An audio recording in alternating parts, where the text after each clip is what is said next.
बरं का, ही कविता तुमच्यासाठी खरं तर नाहीये, ही कविता सर्वसाधारण लोकांसाठी. तुम्ही कसे भारी आहात, खरंच भारी नाहीयेत का? तुम्हाला आता कशाचंच काही वाटत नाही, तुम्हाला आपलं नुकसान झालंय हेही काही वाटत नाही, तुम्हाला कशाचा काही फरकच पडत नाही. ह्या कवितेमध्ये बरं का एक कुटुंब मला भेटलंय. आता ते कुटुंब, त्या कुटुंबातले जे आजोबा आहेत ना, ते त्यांचं दुःख सांगतायत. काय दुःख आहे ते ऐकून घ्या, बघा तुम्हाला आवडतंय का आणि समजून घेता येतंय का. की सगळ्यांचेच चेहरे पडलेलं एक कुटुंब मला भेटलं, सगळ्यांचेच चेहरे पडलेलं एक कुटुंब मला भेटलं, खात्या पित्या घरचं तरी दुःखीच मला वाटलं. सगळ्यांचे चेहरे पडलेलं एक कुटुंब मला भेटलं, खात्या पित्या घरचं तरी दुःखी मला वाटलं. माणुसकीच्या नात्याने माझं मन भरून आलं, मीच जवळ जाऊन म्हणलं का हो काय झालं. माणुसकीच्या नात्याने माझं मन भरून आलं, मीच जवळ जाऊन म्हणलं का हो काय झालं.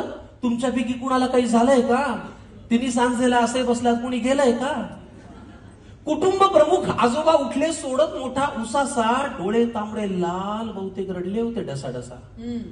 तर ऐक तुला सांगतो म्हणाले असं झालंय, तर ऐक तुला सांगतो म्हणाले असं झालंय, आम्हा सगळ्या कुटुंबियांचं एक एक मत वाया गेलंय. तर ऐक तुला सांगतो म्हणाले असं झालंय, आम्हा सगळ्या कुटुंबियांचं एक एक मत वाया गेलंय. आता हा माझा नातू बघ नुसता जीवाला घोर आहे. नातवापासून सुरुवात केली ओळख करून द्यायला. आता हा माझा नातू बघ नुसता जीवाला घोर आहे, सभेला जायचं, घोषणा द्यायच्या याला फारच जोर आहे. बरं एवढं करून मतही दिलं तरी याचं भागलं नाही, पण याच्या नेत्याचं इंजिन आजवर सत्तेच्या स्टेशनात लागलं नाही. वा. मग ती सभा, ती गर्दी, तो आवाज, त्या घोषणा, त्याचं पुढे काय झालं. मग ती सभा, ती गर्दी, तो आवाज, त्या घोषणा, त्याचं पुढे काय झालं. आणि असं करत याचं मत 3-4 वेळा वाया गेलं. आता या माझ्या दुसऱ्या नातवाची आणि त्याच्या नेत्याची सेम टू सेम लाईफ आहे. दुसऱ्या नातवाकडे आले बरं का. आता या माझ्या दुसऱ्या नातवाची आणि त्याच्या नेत्याची सेम टू सेम लाईफ आहे. ना करियर में ग्रोथ है, ना जिंदगी में वाईफ है. आता या माझ्या दुसऱ्या नातवाची आणि त्याच्या नेत्याची सेम टू सेम लाईफ आहे. ना करियर में ग्रोथ है, ना जिंदगी में वाईफ आहे. अरे बाबा, वारशाने फक्त पैसा येतो, कर्तृत्व कुणी आणत नाही. अरे बाबा, वारशाने फक्त पैसा येतो, कर्तृत्व कुणी आणत नाही. भारतभर चालून तुझी पावलं दमली पण हात काही चालत नाही.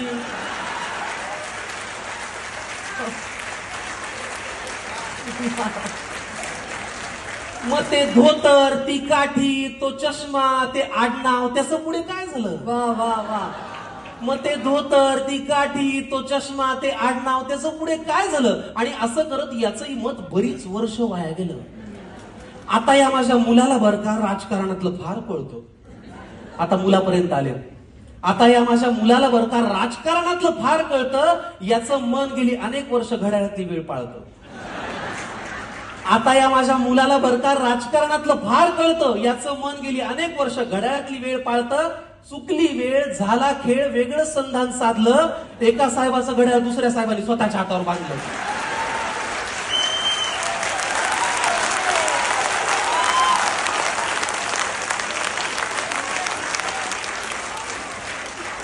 चुकली वेळ, झाला खेळ, वेगळं संधान साधलं.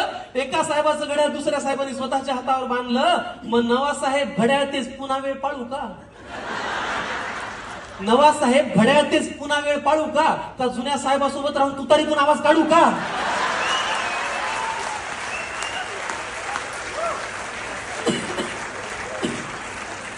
मग ते वय, तो अनुभव, ती निष्ठा, तो परिवार, त्याचं पुढे काय झालं. असं करत या माझ्या मुलाचं मत मात्र वाया गेलं.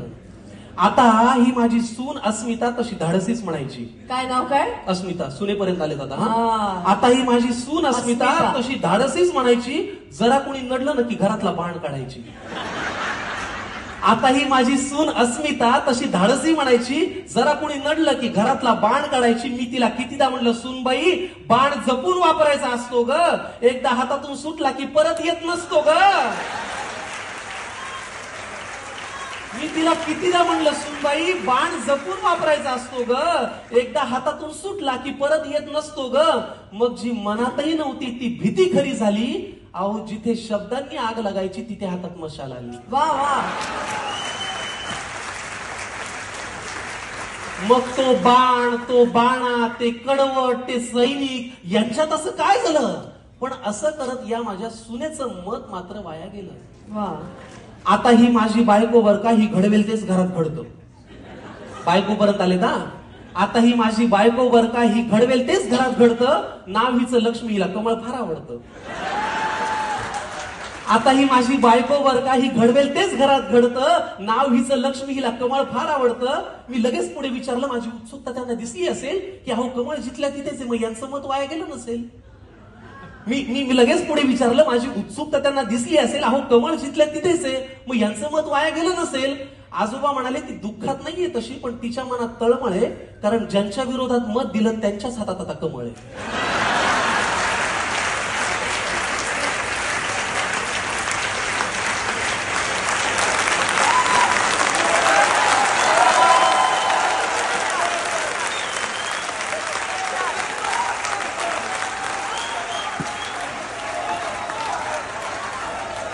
अहो मग ते विरोधक, हे सत्ताधारी, हे प्रामाणिक, ते बाजारी, यांच्यात असं काय झालं? पण असं करत या माझ्या बायकोचं आता वाटतंय मत मात्र वाया गेलं. त्यामुळे पुढाऱ्यांनो, तुम्ही कितीही पक्ष बदलून म्हणालात की हाच माझा पक्ष आहे, तरी एक गोष्ट लक्षात ठेवा की आमचं तुमच्याकडे लक्ष आहे. तुम्ही कितीही पक्ष बदलून म्हणालात की हाच माझा पक्ष आहे, तरी एक गोष्ट लक्षात ठेवा की आमचं तुमच्याकडे लक्ष आहे. त्यामुळे इथून पुढे तरी दिलेल्या मताची किंमत जरा तरी ठेवा. इथून पुढे तरी दिलेल्या एका एका मताची किंमत जरा तरी ठेवा आणि मतदारांना मतदार करा आणि लोकशाही जिवंत ठेवा. वा वा.